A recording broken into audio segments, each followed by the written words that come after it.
Hi, good morning, everyone, and welcome to another Kinchline Study Salad Club. My name is Byrne, and I've been with you before, so it's great to be back here again talking to you today. I'm going to today be looking at key leadership capabilities for uncertain times, specifically transformational leadership. And I put a little tagline there at the top of the page, if you see it, and mind the gap. So as we go through the next 35-40 minutes or so, it'll become apparent why I chose that title. It's maybe something which I just ask you to keep in mind as we go through. So firstly, check in how everyone is. I hope everyone is doing well. Lots of comments about what a nice day it is and the fine weather, and certainly weather like this always helps to raise our mood. So great to have you with us. So a couple of things we're going to look at today. Firstly, we are going to explore a bit about how we think about leadership and just how we frame that leadership discussion, particularly in the present circumstances.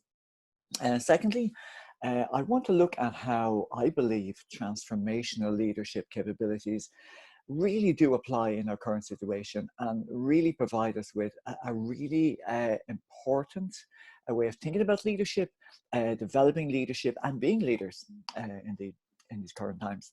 And finally, I will leave you with some questions to take away, either questions that you can reflect on for yourself, reflect on with your clients, and particularly if you're in any type of leadership role, maybe things that you will reflect on over the coming days and weeks. So, as always, I like to start with a warm-up. Just like the best athletes, we need to warm up the muscles we're going to use. Different than an icebreaker, which is about getting to know you and getting to know each other. This is really about, again, getting some of those, particularly emotional intelligence, getting those muscles working in psychologically that we're going to use throughout the day, and also to spur our curiosity a bit as well. So here's the first thing I'm going to pose to you is I'm going to ask you to think about the best boss you have ever worked for. And maybe you're lucky enough, excuse me, that your current boss is the best boss you've ever worked for. So that's great if it is. But I don't want you to think about, the best, leader or someone who you admire. I really want you to think about someone that you have actually worked for and direct experience of working for that person. Because here's the question I'm going to pose to you. What words or phrases would describe how you felt about yourself when working with him or her, whoever this particular boss was? So how you felt about yourself, not how you felt about the particular boss or the particular manager or leader, how you really felt about yourself. So just have a think about that in the chat box.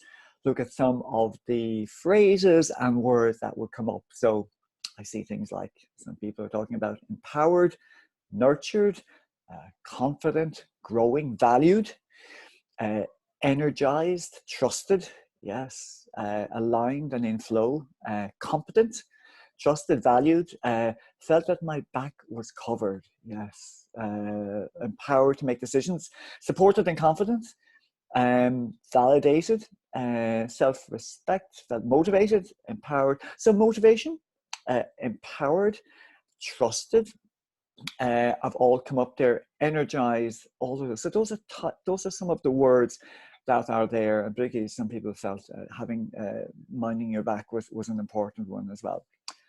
Okay, so that is your direct experience of working for a great boss. So that brings me to a very valid point I'd like us to kind of pin some of today's discussion around. It's this. Being a great leader is less about how you make your team feel about you. It's more about how you make your team feel about themselves, because leadership is about your team. That doesn't mean that there's nothing about you. I mean, how your team, it's important how your team feel about you. But the real key thing here is how these people on your team feel about themselves when they're working with you. And going back to some of those words we talked, your team feeling trusted, feeling aligned, feeling that you have their back, feeling supported, feeling confident, feeling motivated. So those are the things that as a leader, we want the people working with us to feel about themselves. So that's a great lesson, a great place to start. And that's very much at the core, I believe, of transformational leadership. So I won't do this as a breakout room. Again, we'd maybe just use the chat box to just ask you to put yourself in the shoes, of a leader. Maybe if you're currently in a leadership role, you can do this. But if not, put yourself in the shoes of a leader. How would you want your team to feel about themselves in the current situation? So what would you like them to feel now, considering everything we're going through? So again, if you recall, something I covered a few weeks back when we talked about emotional intelligence, this is exercising that strategic empathy, which is putting yourself in someone else's shoes and doing some of the what if emotional intelligence thinking. So it's a great skill to have.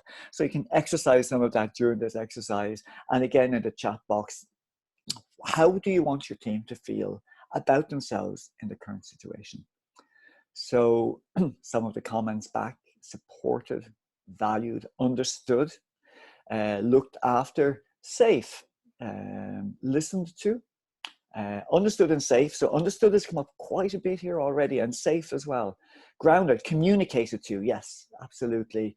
Feeling that your manager, the leader is communicating with you, and that's a two-way. That's a two-way street as well. That is okay to make mistakes. Absolutely, yeah.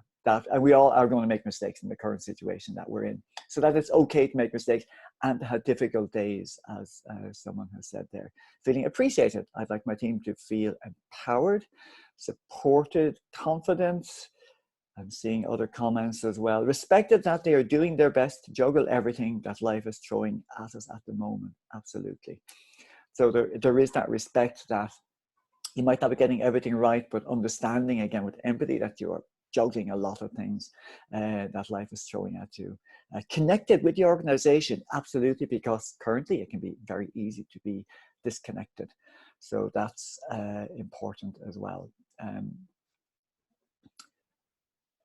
What also we have, able to feel as if they can continue to be who they are and keep going. And that they can share concerns. Yes, it's safe to share the concerns you have, whatever those might be. I'm sure there are a lot of them, maybe concerns about the organization, concerns about oneself, concerns about the people close to you, all of those things for sure. So those are great. So those are things that we want our team to feel about themselves in the current situation. So just keep that in mind. I want to talk about change and transition. So if you take where we are currently, we're going to talk about change, because change is what's happening.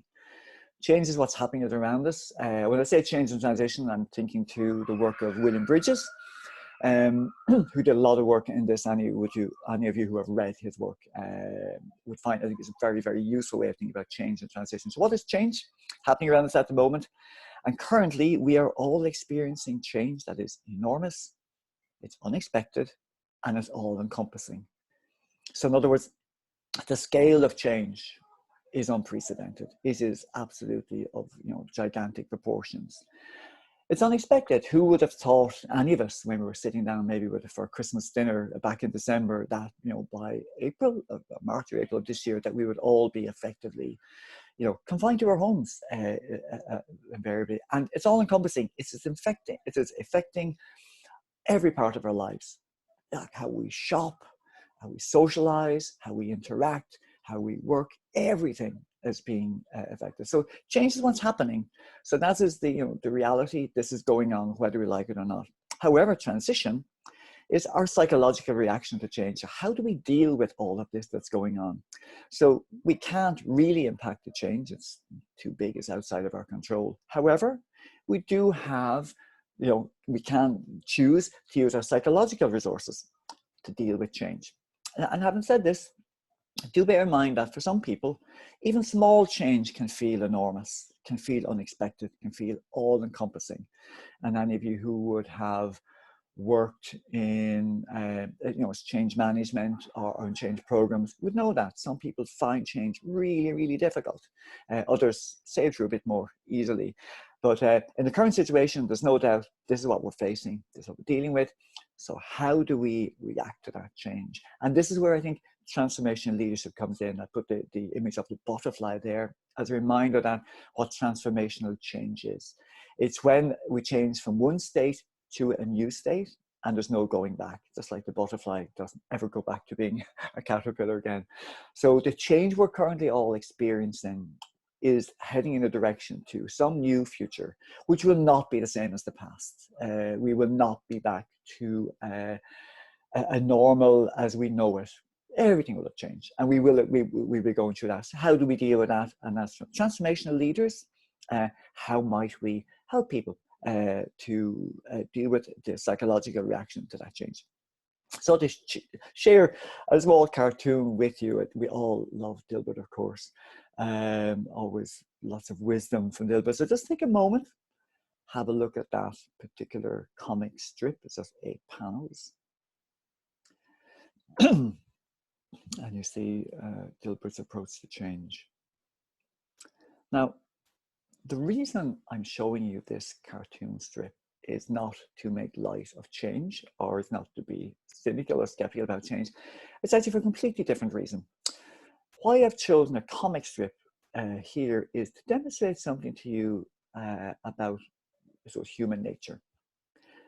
We are constantly filling in missing pieces of information. So this is what we do, and this helps us to survive.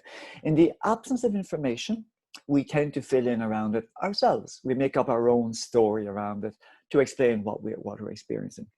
And a comic strip is a really good example of this. So if I just look at this particular one, here's the first thing you see here. There is a voice bubble. You must learn to embrace change. When you read this, you actually filled in the voice in your head. So you put in that voice yourself. And I'm sure some of you will this might resonate with you. Have you ever had a discussion with someone in your own head, maybe an argument with someone where you did both voices? You had your own voice, what you were saying, and you also filled in the voice of the other person. So that's one thing we fill in. We also fill in, look at that second panel here, the bottom left. There's a voice bubble from effectively outside of the frame. And we don't question where it came from. We immediately assume it came from a particular place. We've, again, filled in where that particular voice emanated from because of the context of what we're looking at. Thirdly, this is the space, the white space between frames or panels in a comic strip is called the gutter. That's what cartoonists call it. And this represents transition as well. And again, we fill in the gutter, things that happen in that white space. So in the particular one I've highlighted here, we take a view from an outside view of the building to an inside close-up of an individual.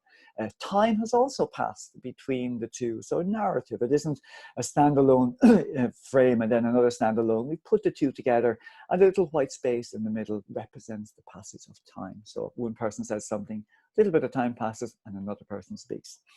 And again, this is a really interesting one, I think, as well. If we take that panel where you see an individual, we can just see him from the waist up. We fill in the rest. We don't assume he has lost his legs at this point in time. We fill in that we don't see his legs. We assume they're there. We just fill that in. So this is just a lighthearted way of looking at this. But it does bring home that we do fill in a lot of information without even thinking about it. And we do this all the time. And why I'm highlighting it here is, in a virtual world, in times of change, we are filling in the gaps all the time. Okay, just take times of change. Well, if you're taking times of change, we have an appetite for certainty. You know, things are changing. We want to know what's happening. We can never have enough information. You can see, even as it is, the amount of, people are gorging on news items, trying to find out as much as they can. So we tend to be looking for information, and when we don't have it, we fill it in ourselves. So times of change means that we look for more information, and in the absence, we fill in the gaps ourselves. In an organizational context, if we're not being told what the organization is doing at the moment, we make it up from the little bits of information we have. And also, I've highlighted here, in a virtual world, we also fill in the gaps, because when we're working virtually, a lot of the information that would be available to us normally when we're in the workplace or working locally or working face-to-face, we're missing.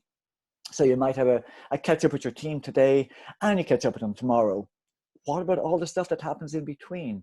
You interpret a lot of what you do, what happens in between. Again, it's one of these gaps that are being filled. And also even between emails, where there's a lot of information that doesn't come across in an email, that again, we fill in ourselves. So in a virtual world And in times of change, we are filling in the gaps even more than we normally would. So that's why I put this phrase, mind the gap. And there is a role for leaders in this regard, in terms of minding that gap and also capitalizing on the fact that the gaps exist in our knowledge. And this brings me to, as the core of what I wanted to talk about today, which is the key leadership capabilities, transformational leadership, and how it, I feel, has a great linkage into minding this gap or filling that gap. Those of you who will be familiar with the EQI2 leadership report will be familiar with the linkages that are there between emotional intelligence and transformation leadership, where it links to the 4 key competencies or capabilities: coaching, innovation, authenticity. In the report, it calls vision insight. I just using the term vision instead. I think it's more intuitive in terms of what it means. Insight, some people interpret it as being insightful, but it isn't. It's about articulating a vision. So let's take those 4 key competencies which underpin transformational leadership. If we just take those and see, I want to point out how they help us in this current virtual world of change. So the first is the purpose gap. So here's a gap that we've got, which is we can address through vision. So a purpose, the gap in purpose can arise because, as a team member, I may feel disconnected. One of the things that came up in the previous chat there was that people wanted to feel connected. If they, during the current times, we want people to feel connected. However, they may feel currently disconnected. Their projects may be cancelled, they may be taking wage cuts, or they may be actually busier than ever. This could be a really, really stressful time for them. A lot of things can be going on. And really, I put a quotation up there. I think it's from Keegan and Lahi. It could be from Garvey Berger, I'm not sure, but at this point. But this ambiguity is the enemy of change. It's something which really resonates with me, that when we're going through change, the worst thing you could have is ambiguity. We really need to know the direction we're taking. And we don't need all the answers. But ambiguity, if I'm really ambiguous and not really sure what's going on, I'm more likely just to retreat and to deny that change is happening, and just retreat to the past and not move with the change and not adapt in that transition that I spoke about. So leaders, the role of the leader at all times is to provide direction. However, at the moment, it's even more important than ever because there is a gap. If I'm a team member and I don't, I've lost what maybe that purpose is, or I don't really know where we're going, I will fill it in myself and I will get my own ideas of what's really happening. So the leader must provide direction. And also, because the direction may be changing, because there's so much uncertainty, that needs to be communicated on an ongoing basis, adjusted, articulated. So that's the first gap to be addressed, the purpose gap. And again, addressed ideally by vision, that competency of transformation leaders. So again, go back to the chat box. If my team, or if I am in a team and I'm clear about the direction that the organization or even my team is taking, how will that help me feel about myself? Or what kind of things will I feel about myself? Go back to where we opened about leadership. And in the chat box, I'm seeing things like confident, secure, anchored. Excellent. Confident, content, brave. Interesting.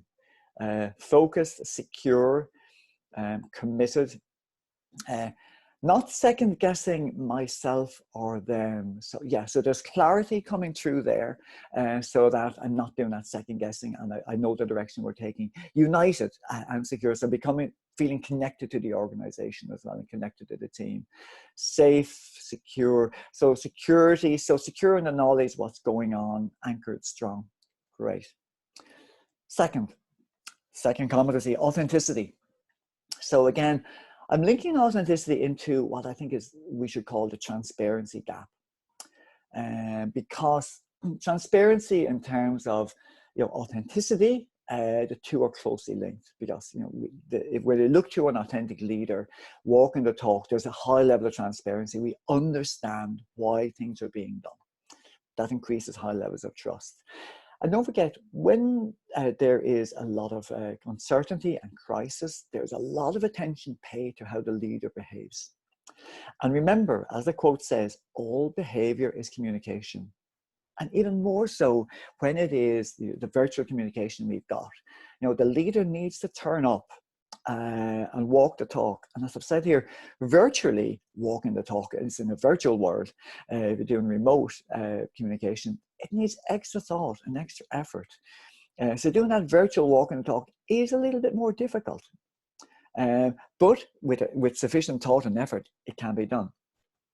So again, if I don't have transparency, so if things aren't being explained to me in terms of why maybe certain decisions, not really sure, is my manager gone missing, what's going on there, I may misinterpret the actions of the people leading the organization. As I would come up with my own explanations to why things are being done if I'm not told otherwise. So I just introduced a phrase here called radical transparency. And what I mean by that, just to explain, is what I'm proposing is that leaders need to be even more transparent and go even an extra mile in transparency than they normally would. Like almost over-explain, why am I doing this? Where have I been? What am I doing next? So that people get a really deep understanding behind the decisions that are being made. Communicating a decision, for example, is fine, but communicating a decision and how you got to that decision and the rationale, that transparency increases trust. Lack of explanation, and we can see this already playing out in political circles where decisions without backup and not explaining why the decision was made just create mistrust. So again, a lesson for leaders, there's a gap there. People will, in the absence of transparency, people will interpret actions in their own way. So we really need to help them on that journey to build trust and to make sure that the trust that we may have had up to now is not lost. So again, if I have a leader who's a strong role model, and if that's the case and the leader has the trust of the team, how will the team feel about themselves? If I'm a member of that team, how will I feel? So again, in the chat box, there's things like liberated, very good, valued, feel I can be creative. Creativity coming up quite a bit in this, which is interesting because it will link to our later discussion about innovation. So yeah, freeing, wonderful, exciting, stretching opportunity, inspired to act, great. Some may feel uncomfortable initially. I can see that too. Yes, that would be difficult for some people to interpret what's going on. Focus, secure, committed, not second guessing. So, okay. There's a theme here as well, I think, about that autonomy is coming through around feeling that you can be autonomous and you're trusted, because this is again, if you trust your leader and you feel that that is a mutual case, well, then you feel you are being trusted also to work autonomously. So innovation. So here's a different type of gap. So the first two gaps we spoke about there were to do with a gap that will open up that really needs to be addressed. Here is one which is an opportunity. Here is a gap which is with us now. There is an opportunity here to be innovative because of the situation we're in. And I've called this the psychological safety gap. In other words, do I feel that there is a space here where it's safe to question and safe to fail? If I don't think it's safe to question and safe to fail, in other words, I don't feel safe to challenge the status quo, and I'm definitely not going to do something which might not work out, there's a gap, because I'm not going to step into there and do something innovative. However, if the leader is able to encourage innovation and provide the environment where it's safe to experiment and safe to fail and safe to question, I will step into that gap and fill it. So my real measure, and this links really back to that authenticity, is how the leader reacts to challenge, and how they react to challenge and how the leader reacts to failure will demonstrate how safe I feel to innovate. So that's an important one. Am I creating an environment where people feel, yes, I can change, I can challenge the status quo, and it's expected of me to try new things, and I'm going to fail sometimes, and that's okay. So again, come back to our chat box. When it's a safe space, For innovation, how does that make the team feel? So, okay, looking at the chat here. Okay, the word creative comes up again and again and again. Oh, inspired as well. I'm inspired and creative, open to possibilities. Autonomy comes up again, as mentioned. This is a recurring theme to a number of the competencies we looked at, or capabilities. So yes, I feel I can be creative. I feel empowered to be creative. I feel more likely to be creative. I feel excited about creativity. So these are the type of things, if I'm working in an environment where it's safe to question and safe to fail, I will feel free and more likely to be creative and come up with innovative solutions. Finally, the fourth capability area, which is coaching. And I think this is about addressing a development gap. Again, in the times we're going through, there is an enormous opportunity for development because people will get to try things they've never tried before. They may be given higher levels of autonomy. They will have new challenges, and it can really be a great development rather than stepping back and say, I just need to get through this and let's not talk about development at all. There's a fantastic opportunity to develop. And I take this quote here: develop your people to be bigger than your problems. So whatever the problems are, developing your people here will pay that long-term dividend. And if you think about it, coaching is a perfect fit for any of you who are coaches or use coaching style of leadership already. But particularly if you're a coach, you meet your client, you're working with them, and then you might not meet them for a number of weeks, and then you meet them again. And during the intervening period, they are on their own individual reflective learning journey. And you're just helping them on that journey. And if you think about it, with the current situation we're in, that is happening automatically, even with managers and leaders, where interaction with their team is less continuous and is more intermittent. So in those intervening periods between discussions and one-to-ones, every individual is developing and is going through a reflective learning cycle and learning as they go, particularly if they're being empowered and being given a higher level of autonomy. So again, a coaching style, what does that do? It helps the person on their learning cycle in terms of having an experience, learning from the experience, generalizing it, and then putting it into use in new situations. They're learning all the time. And being a coach and using a coaching style of leadership means that you're actually accelerating that learning cycle for that individual. So it's a perfect fit for this time. So again, think about it. If your team members are being coached and mentored, how do they feel if that's the type of approach that's been taken? And looking again at the chat box, supported, stretched, valued. The word valued actually comes up here again and again. A lot of you have taken value. So it's interesting that you made a connection. So I feel more valued as a person when I have my manager is coaching and mentoring me. So I feel valued. That's interesting. Respected, responsible, acknowledging that my contribution is really meaningful. That's a really interesting insight there. Thank you for that. Feel like I own my work and my solutions to my problems. I feel I'm growing. Great. And the growth mindset is there as well. Great. A growth mindset, you could overlap that absolutely through all of this. It's a great fit, a great mix, transformation leadership and a growth mindset on behalf of the individual. Supported. So the word valued comes up there a lot. And just think about that, take away for yourself. So a lot of you are saying that I feel valued when my manager is coaching and mentoring me.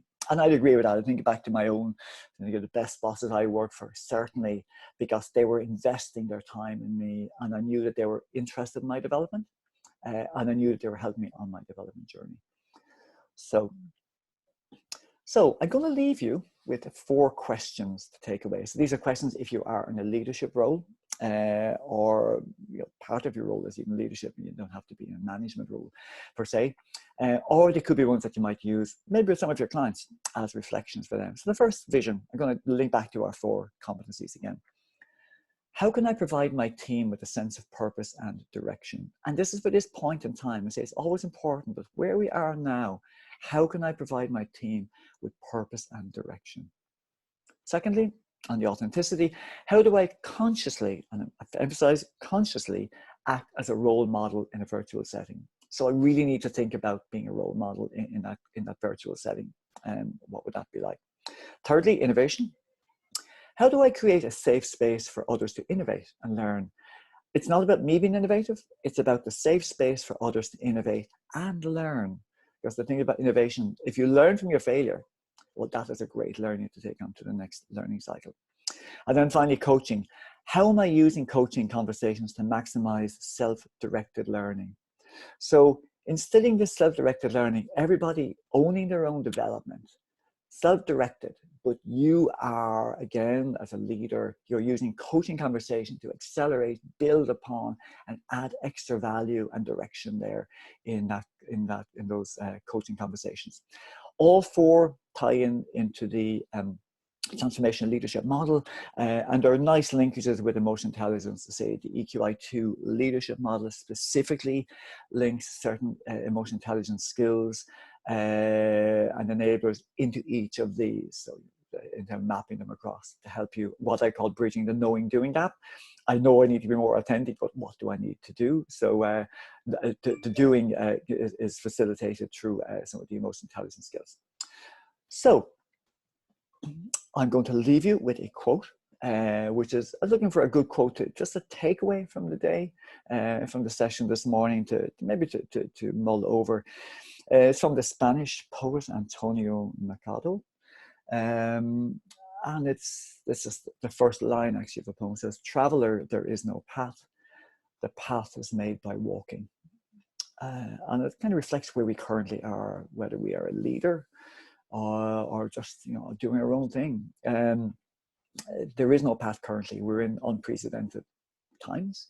No point in looking for the path. We are literally making the path each day as we take each step. And as a leader, there are other people with you on that path.